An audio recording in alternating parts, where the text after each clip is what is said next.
मनोज दादा घोरपडे एक नंबर, मनोज दादा घोरपडे एक नंबर।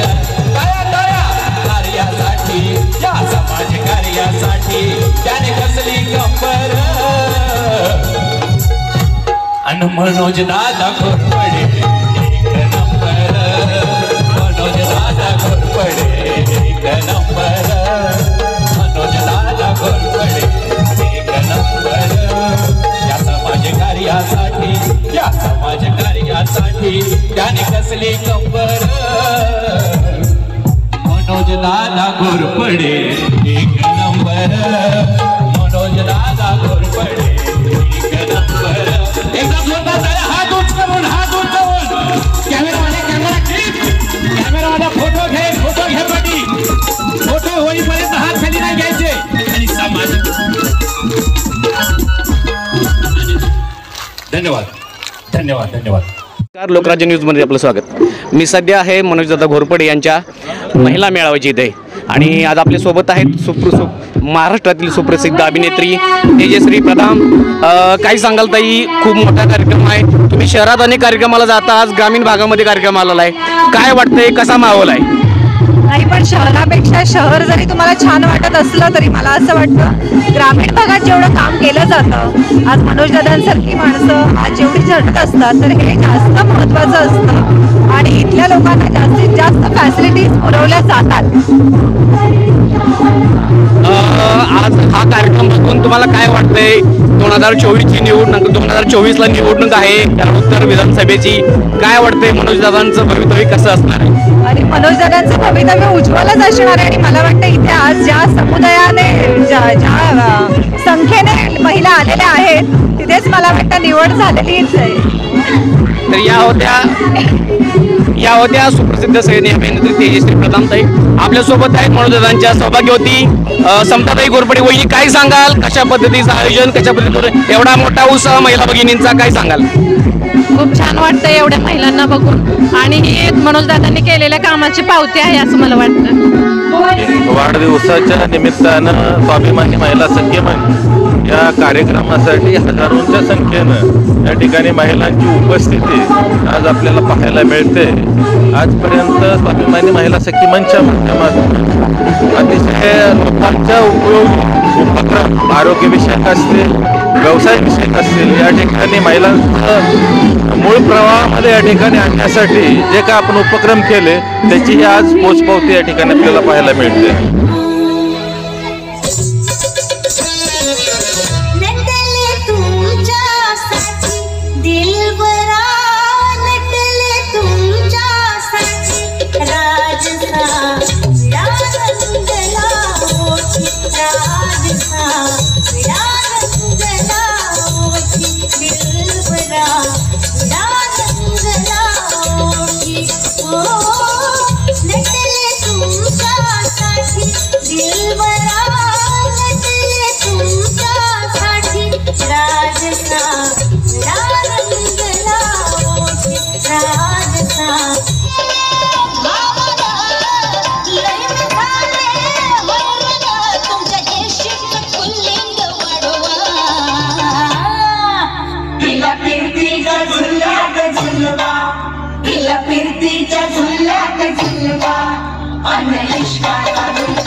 ही गर्दी बघून कसं वाटतंय तुम्हाला, काय वाटतंय?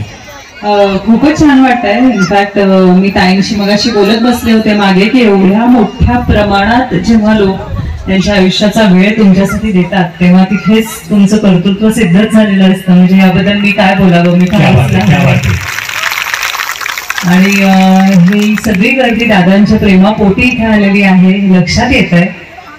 आणि आपण सुरू करण्याआधी आपण दादांच्या वाढदिवसानिमित्त सगळे एकत्र त्यांच्यासाठी प्रार्थना करूया की त्यांना उदंड आयुष्य लाभू दे। वा, ते जेवढे सक्सेसफुल होणार आहेत तेवढे ते तुम्हाला सगळ्यांना घेऊन पुढे जाणार आहेत. त्यामुळे सगळं छान होऊ दे त्यांच्या आयुष्यात ही आपण सगळ्यांनी मिळून प्रार्थना करूया इथे. वा, क्या बात आहे, अभिनंदन. त्या पुढच्या माहितीसाठी इथं 5:15 5:30 वाजता मी आलो होतो. मी यायच्या अगोदर कमीत कमी 1000 महिला उपस्थित होत्या असल्या कडक कोणामध्ये या कार्यक्रमाच्या मेजवण्यासाठी आणि दादाला शुभेच्छा देण्यासाठी. क्या बात, एकदा जोरदार टाळ्या वाजवा. यानंतर पुढचा प्रश्न मॅडम, रोजच्या शूटिंगचा आणि या तुमच्या टोटल व्यस्तपणामधून तुम्ही तुमच्या करिअरकडे किंवा स्वतःला वेळ कसा देता, हा थोडासा आमच्या तरुणांना आणि तरुणींना पडलेला महत्वाचा प्रश्न आहे. कारण गेली 10, 12, 14 वर्ष आम्ही तुमच्या करिअर म्हणजे मालिकांच्या माध्यमातून पाहतोय. तुम्ही त्याला वेळ कसा देता किंवा कसं हे सगळं मॅनेज करता? वेळ न देता येणं ही मला असं वाटतं हा एक्सक्यूज असतो. आपण स्वतःला वेळ देऊ शकतो आणि तो वेळ देणं हा कुठेतरी इथून असतो, डोक्यातून असतो. त्यामुळे तुम्ही तुमचं काम करताना, तुमचा स्वयंपाक करताना, तुम्ही घरातल्यांसाठी जे काही राबत असता दिवसभर ते करताना सुद्धा तुम्ही स्वतःला वेळ देऊ शकता. कारण वारंवार मी जिथे जाते तिथे सध्या मी सांगायचा खूप प्रयत्न करते की आपल्या महिलांना ना एक खूप वाईट सवय असते. आपण खूप विचार करत असतो आणि आपण शरीराला थकवतो त्यापेक्षा जास्त मेंदूला थकवत असतो. त्यामुळे हा वेळ देणं हे काही वेगळं काहीतरी करणं यापेक्षा आपल्याला डोक्यातले विचार कमी करायचे. मग तुम्हाला आवडणारी छान गाणी, आता मी पाहत होते इतके सुंदर डान्सेस तुमच्या समोर सादर होताना तुम्ही ते एन्जॉय करत होतात.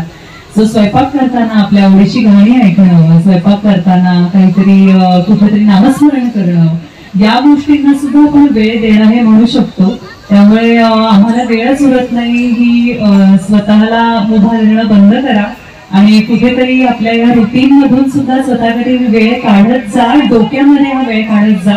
तिथून सुरुवात करूया आपण आणि आम्ही तेच करतो. कितीही व्यस्त असलो तरी सुद्धा कुठेतरी 2 शॉर्ट्सच्या मध्ये जेव्हा तुम्ही आम्हाला पाहत असता वेगवेगळे सीन्स करताना, तर त्याच्यामध्ये माझ्याबरोबर सातत्याने एखादं पुस्तक असतं, एखादा लेखक सहवासात असतो माझ्या, मी वाचन करत असते आणि या गोष्टी आपल्या रोजच्या आयुष्यात शक्य होऊ शकतात. त्यामुळे थोडासा वेळ स्वतःसाठी काढा.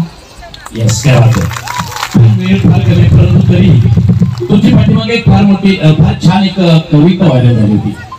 सायंकाळी जीवनाच्या मागे वळून पाहिले. आम्हाला निश्चित त्याच्या 2 पंक्ती तरी किमान ऐकायला आवडतील. आवडतील ना सगळ्यांना? एकदा जोरदार करावं मॅडम सर, एकदा जोरदार करावं ऐकूया कविता त्यांच्या हातात. नक्कीच मला आवडेल. ही माझी फार लाडकी कविता आहे आणि चूक भूल द्यावी घावी फार पटकनच अचानक आलंय सांगा, त्यामुळे त्यातलं काही विसरले, काही राहिलं तर मला समजून घ्या.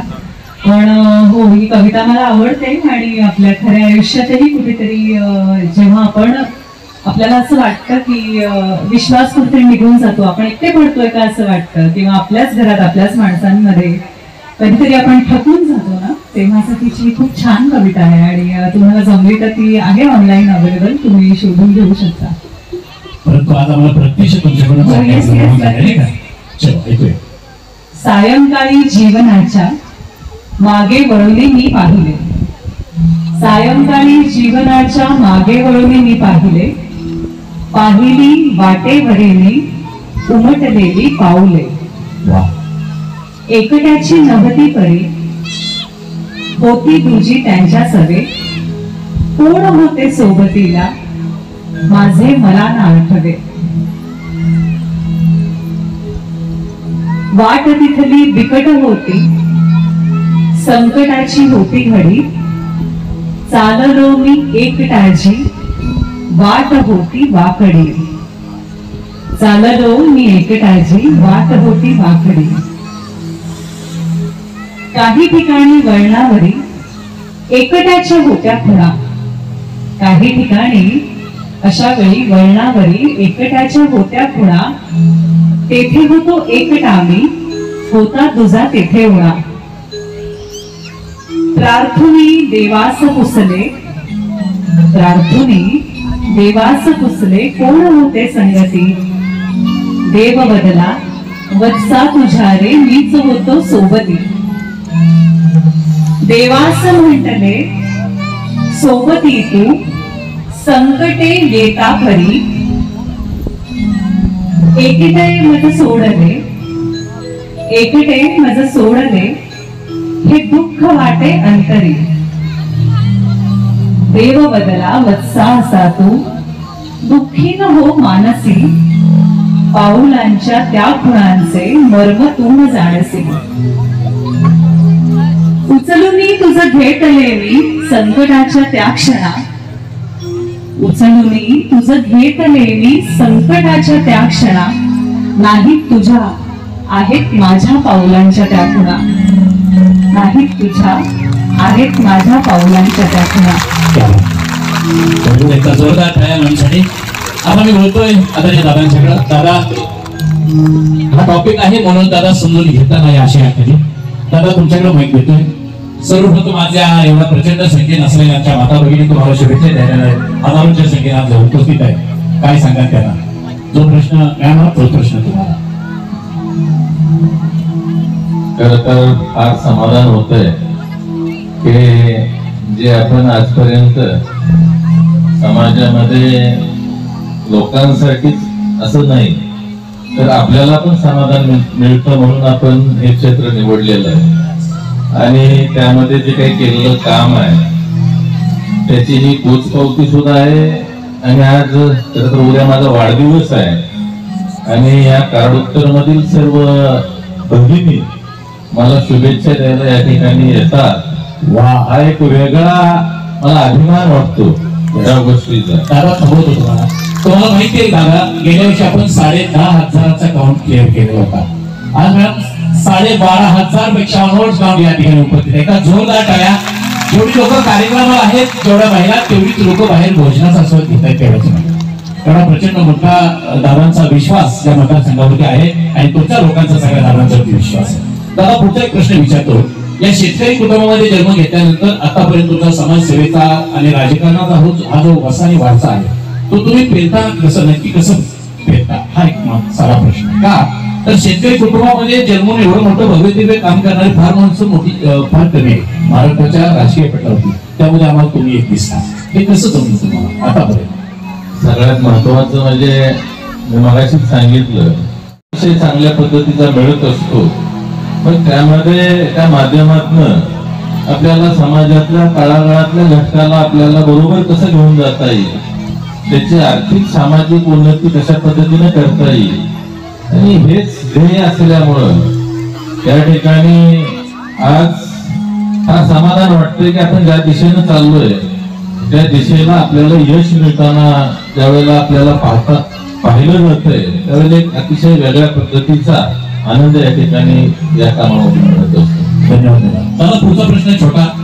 आज समाजकारणामध्ये तुम्ही अक्षरशः ताटमाने उभा आहात. तुमच्या पाठीमागे तुमच्या कुटुंबियांची, तुमच्या सौभाग्यवतींची तेवढी साथ आहे. निश्चित त्या प्रश्नाकडे मी येणार आहे. कुटुंबाची आणि सौभाग्यवतींची साथ तुम्हाला या समाजकारणामध्ये, राजकारणामध्ये कशी मिळते? ऐका सगळे, कुठणार नाही कोणी, ऐका. तुमच्यासाठी हा टॉपिक आहे, ऐका. सगळ्यात महत्वाचं, एखादा माणूस ज्या वेळेला मोठा होत असतो त्यावेळेला त्याचं पहिल्यांदा घर बरोबर असणं फार गरजेचं असतं. त्यानंतर आपण ज्या समाजामध्ये राहतो त्यातली भावकी, आपलं गाव. आणि तसं जर बघितलं तर मला या गावानं एवढं प्रेम दिलंय की म्हणजे मी नशिबान समजतोय की कुठंतरी पूर्व पुण्य असल्यामुळं आज आपण वर्षामध्ये इथं 3-4 कार्यक्रम घेत असतो. आणि एवढ्या मोठ्या प्रमाणावर या ठिकाणी माता भगिनी असतील, आपण जोडलेली सर्व मित्रमंडळी या ठिकाणी येत असतात. म्हणजे काहीतरी पुण्यभूमी असल्याशिवाय हे शक्य नाही. आणि घरातील माझे बंधू आहेत, माझी आई आहे, सर्व भाऊजाई असतील, पत्नी असेल, एवढं मुलं सुद्धा, कारण ती सुद्धा माझ्याकडून फार वेळेची अपेक्षा करत नाही. हे संपूर्ण घरच माझ्याकडून कुठली वेळेची अपेक्षा करत नाही. घरचे कार्यक्रम बऱ्यापैकी ते सगळे हँडल करत असतात. त्यामुळे मला एवढ्या मोठ्या प्रमाणावर वेळ बाहेर देतो. मी वहिनी साहेबांच्याकडे माहिती आहे. वहिनी साहेब श्रीमान म्हणून तुम्हाला अभिमान आहे आमच्या दादांचा, नाही का? परंतु त्यांची दिनचर्या आणि त्यापासून तुम्हाला त्यांच्या दिनचर्येमध्ये सहभागी होताना किंवा त्यांना कोऑपरेशन करताना कसं?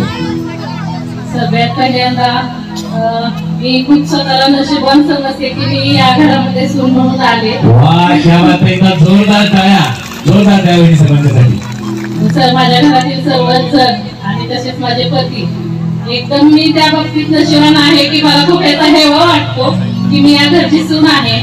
त्याचबरोबर प्रत्येक महिलेला एक अपेक्षा राहते की आपल्या मिस्टरांनी किंवा आपल्या पतीने आपल्यासाठी वेळ द्यावा. एक सुरुवातीला तशी माझ्यासाठी अपेक्षा होती, पण आता जसं मी त्याच्यामध्ये काम करते समाजासाठी, त्यामुळे मलाही कळतंय की किती वेळ आपण समाजासाठी दिला पाहिजे, घरासाठी दिला पाहिजे. त्यामुळे मला असं हे राहत नाही की त्यांनी पूर्ण वेळ आमच्या बरोबर थांबावंच म्हणून. पण आता मी एक सांगू का, घोरपडे परिवाराने कराड उत्तरसाठी म्हणून दादांना वाहिलंय असं म्हणलं तरी हा वापर करणार नाही, बरोबर ना? बापा ऐकतायत ना? समाजकारणाचा वासा या घरामध्ये 3 पिढ्यांचा असल्यामुळं, 3 जनरेशनचा असल्यामुळं म्हणून दादांनी ते समर्थपणे शिवधनुष्य त्यांच्या खांद्यावर पेरले. पहिली साहेब, तुम्हाला माझा पुढचा प्रश्न. आता आमच्या सगळ्यांचे कराड उत्तरचे नेते म्हणून दादा आहेत, पण घरातलं नेतं कोण असतं? घरात नेतं कोण आहे बघा? घरात सर्वच जण नेते आहेत, कारण सगळे एकमेकाला एवढे सपोर्ट करतात की नेता आणि कार्यकर्ता असं आमच्याकडे भेदभाव नाही. सगळेच आम्ही एक नेते असल्याप्रमाणे. तुमच्या दोघांच्या मध्ये नेतं कोण आहे? गृहमंत्री कोण आहे? बरोबर आहे ना प्रश्न? एका प्रश्नासाठी जोरदार टाळ्या होता आणि वहिनी साहेबांसाठी जोरदार टाळ्या.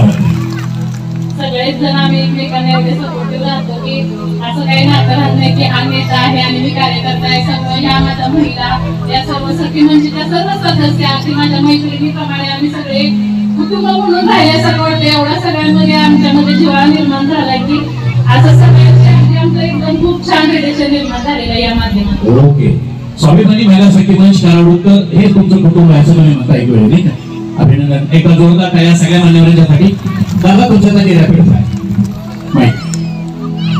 पुरणपोळी की झुणका भाकर काय आवडेल? दोन्ही. वाव. त्यात आई साहेबांच्या हातचं काय आवडेल? पुरणपोळी. यस, क्या बात आहे. पुरणासारखा गोड आहे, पोळीसारखा गोड आहे, म्हणून एकदा जोरदार टाळ्या गोड माणसासाठी. बैल करा की कुस्ती? बैल करा की कुस्ती?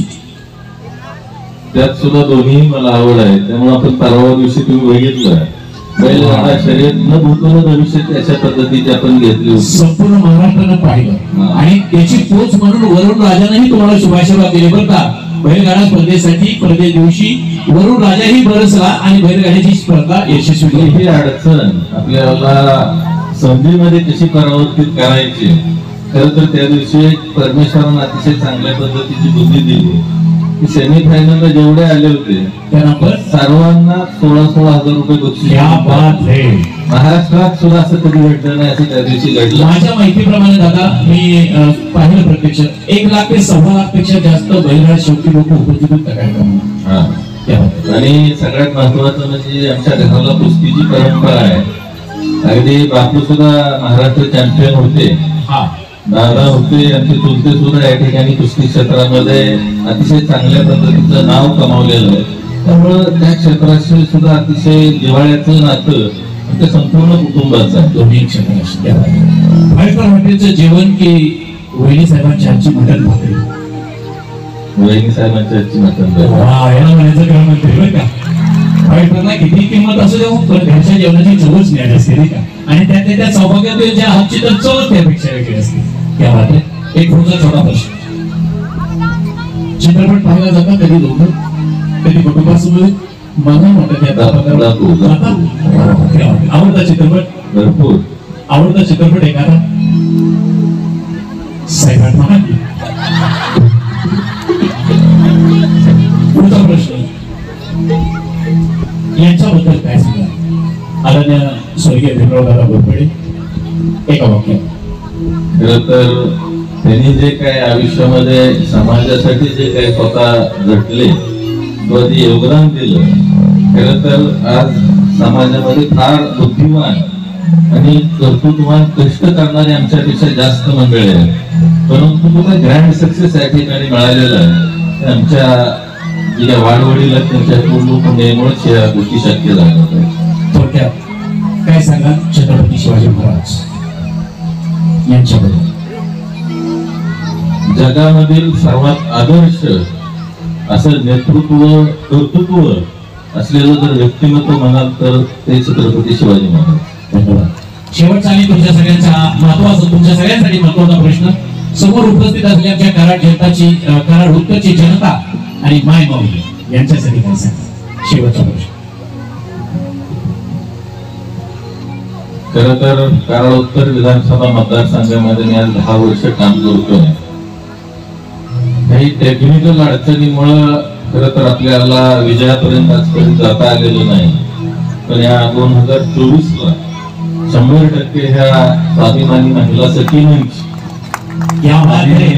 एकदा जोरदार टाळ्या आणि एकदा पुकार दे दादांना थांबेल बोला. कार्यकर्त्यांच्या जीवावर यावेळेला 2024 ची विधानसभा आपण या ठिकाणी विजयश्री खेचूनच आणायची. बरोबर, क्या बात आहे. बोला एकच स्वादा.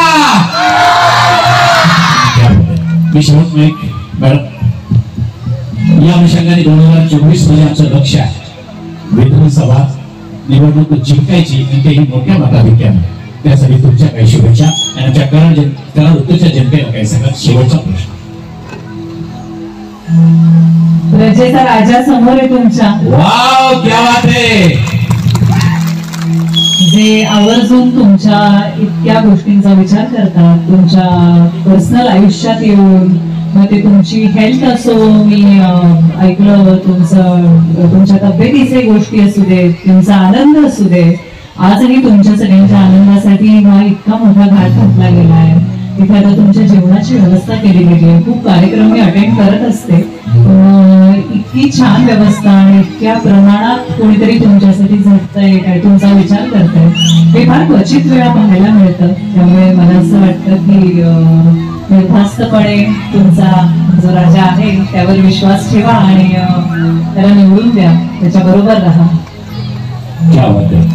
आणि काय येणाऱ्या 2024च्या विधानसभेच्या निवडणुकीमध्ये आम्ही तर दादांना निवडून देणारच आहोत, परंतु त्यावेळेस मात्र आम्ही गेस्ट म्हणून तुम्हाला पुन्हा एकदा निमंत्रित करणार आहोत. तुम्हाला यावं लागेल. एकदा जोरदार टाळ्या. आपल्या हक्काचे news channel Lokrajya news 1 like, share आणि सबस्क्राईब करा.